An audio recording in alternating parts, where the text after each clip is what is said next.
Assalamualaikum warahmatullahi wabarakatuh.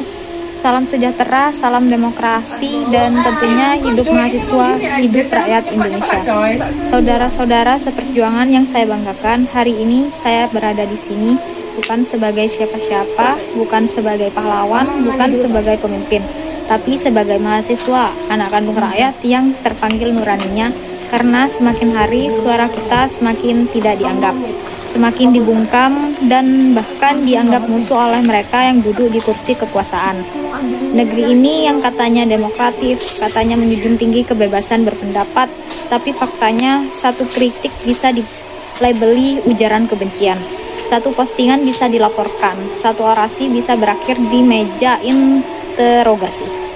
Apakah itu demokrasi atau sekedar ilusi yang dikemas rapi untuk meninabobokan rakyat? Saudara-saudara, apa gunanya pemilu 5 tahun sekali jika setelah ini rakyat tak boleh bersuara? Apa maknanya kemerdekaan jika setiap kata yang keluar dari mulut kita harus disensor oleh rasa takut? Apakah kita ini hidup dalam negara hukum atau negara rasa tersinggung?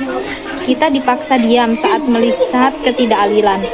Kita diancam ketika menyuarakan kebenaran. Kita diintimidasi ketika membela mereka yang lemah. Dan semua itu terjadi di negeri yang katanya dari rakyat, oleh rakyat, dan untuk rakyat.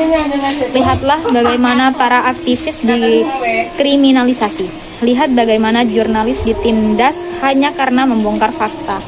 Lihat bagaimana mahasiswa dicap provokator saat turun ke jalan.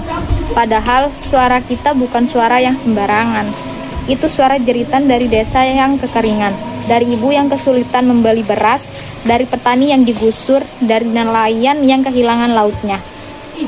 Saudara-saudara, kita hidup di zaman yang ironis, zaman di mana kebohongan dibela, kebenaran disingkirkan, zaman di mana yang kritis dimusuhi, yang menjilat diangkat, zaman di mana kita bisa lebih berbahaya dari peluru. Dan sebagai mahasiswa, kita tidak boleh diam melihat demokrasi dilucuti pelan-pelan. Karena ketika kata kita menjadi alasan untuk ditangkap, maka kita sedang menyaksikan kebebasan yang sekarat. Saudaraku, kalau hari ini kita takut bicara, besok kita akan terbiasa terdiam.